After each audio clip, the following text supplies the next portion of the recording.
Arctic के बाद अब अंटार्कटिका में भी रूस और नाटो के बीच घमासान मचना तय हो गया है, क्योंकि अंटार्कटिका में रूस ने अपना नया बेस तैयार कर लिया है। कैसे अंटार्कटिका भी बनेगा जंग का नया अखाड़ा, देखते हैं इस रिपोर्ट।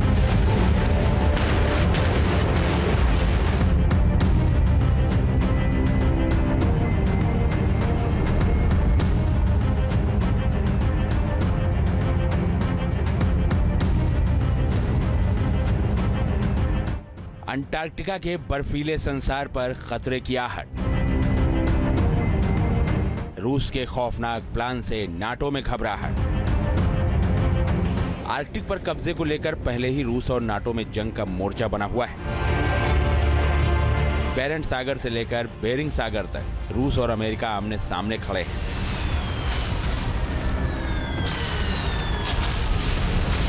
लेकिन रूस ने अब अंटार्कटिका की जो तस्वीरें जारी की हैं, उसने अमेरिका और नाटो देशों की बेचैनी बढ़ा दी है।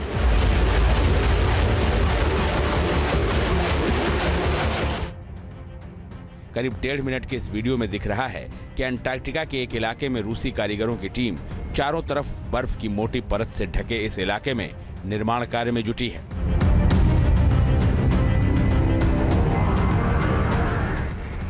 रूसी कारीगरों के मुंह और सिर पर बर्फ जमी हुई है। बर्फीली आंधी चल रही है, लेकिन ये कारीगर दिन रात मिशन मोड में काम कर रहे हैं।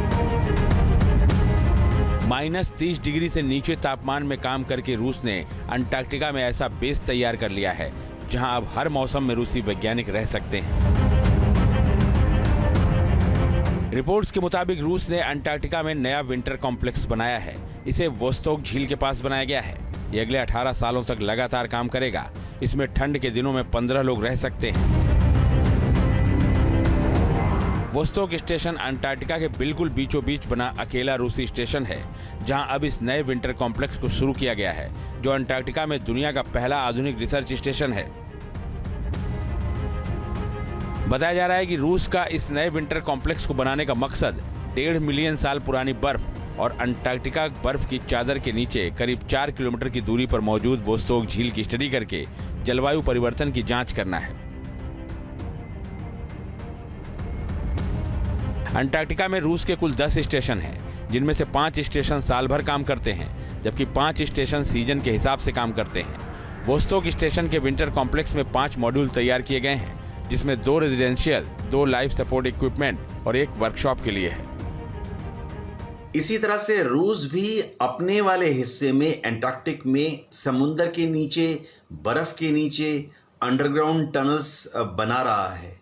रूस दावा करता है कि इन टनल्स के जरिए वह विभिन्न तरह के साइंटिफिक एक्सपेरिमेंट्स को आगे बढ़ाएगा, लेकिन कुछ पश्चिमी एक्सपर्ट्स ऐसा दावा कर रहे हैं कि अंटार्कटिक में इस तरह की टनल्स बनाकर, जो कि बर्फ के नीचे 30 फुट नीचे हैं या 100 फुट नीचे हैं, रूस अंटार्कटिक में भी अपने मिसाइलों को या खासतौर से अपने न्यूक्लियर हथियारों को डिप्लॉय करने की प्लानिंग कर रहा है।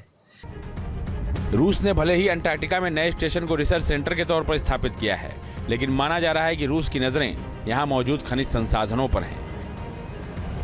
अंटार्कटिका में मैग्नीज, कोयला, पेट्रोलियम और प्राकृतिक गैस का विशाल भंडार मौजूद है। फिलहाल अंटार्कटिका संधि की वजह से इनके खनन पर प्रतिबंध लगा है, लेकिन जिस तरह रूस ने यहां कदम बढ़ा दिए हैं, उससे नाटो देशों की चिंता बढ़ गई है। नाटो को आशंका है कि रूस जल्द ही अंटार्कटिका के इलाके में भी आर्कटिक की तरह ही अपने न्यूक्लियर आइस ब्रेकर शिप को भी तैनात कर सकता है, क्योंकि वो दुनिया का अकेला देश है जिसके पास बर्फ की मोटी परत को तोड़ने वाले न्यूक्लियर शिप का बेड़ा है। रूस ने 3 दिसंबर 1959 को पहला परमाणु आइस ब्रेकर शिप लेनिन बनाया था और 65 साल बाद आज उसके पास 11 न्यूक्लियर आइस ब्रेकर शिप हैं, जबकि 35 डीजल आइस ब्रेकर शिप का बेड़ा है। रूस और नाटो के बीच जब से तनाव बढ़ा है, रूस ने अपने आर्कटिक रूट को एक्टिव कर दिया है।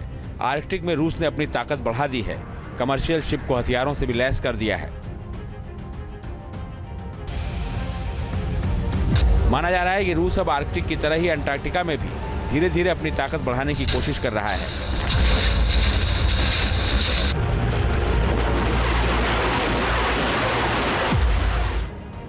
जिससे अंटार्कटिका में भी जंग का अखाड़ा तैयार हो सकता है, जो दुनिया के लिए बेहद घातक होगा।